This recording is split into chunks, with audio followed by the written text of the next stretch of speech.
As might be easy to infer, quite evident, there isn't just one type of cyber attack or one type of malware attack. There is an infinite amount. And to be able to comprehend and properly establish a response to all of these methods, cybersecurity is necessary. A security system is necessary so that this can be done. And these methods of cyber attacks change all of the time because you have attackers in all corners of the world continuously working to develop, to come up with a new way to infiltrate systems, to attack systems, and to, of course, obtain gain from those systems.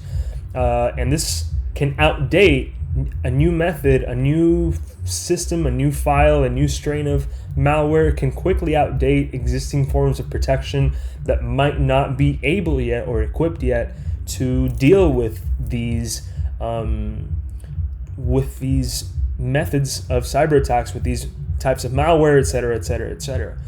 This is why, for example, antiviruses, McAfee, Avast, Malwarebytes, whatever you may use, must continually update their databases to continue securing the computers that they have to secure, because if not, they can fall prey to a new undiscovered type of computer virus or a new type of cyber attack. For example, ransomware is, due to its effectiveness, a growing type of malware which encrypts a user's files and demands ransom in return. This is the central element of it. And there are many different strains of it, and there are some that give you, for example, a time limit. They'll give you 2 or 3 days to pay the ransom, and others that just encrypt your files completely and lock your computer and basically give you no guaranteed method of getting those files back. And this is particularly popular because of its effectiveness. Usually people download it through a Trojan or get it, of course, as we studied in this class. They can get it passed through physically, through a USB flash drive, done by a rogue employee. There are many ways. And of course, it is very effective due to its social engineering, right? It invokes fear in the person. It scares the person into paying money.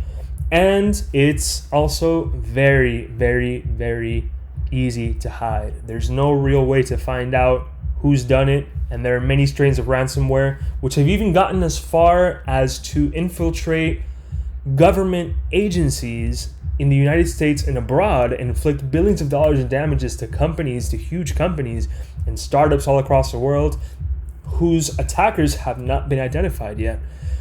For example, the Petya strain of ransomware, which was developed in the Ukraine, initially for some Ukrainian officials, but which, due to its effectiveness, spread to all corners of the world, is estimated at over $10 billion in damages since its inception and spread in the year 2017.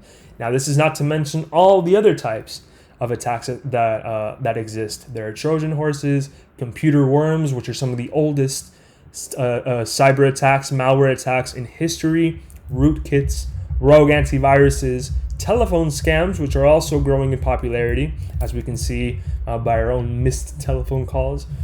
And of course, ransomware and different types of malware attacks can compromise entire systems due to networking, due to the capability for these viruses to spread network-wise, can compromise entire systems of computers, entire networks, and can leave computers and systems and corporations basically at a loss for what to do.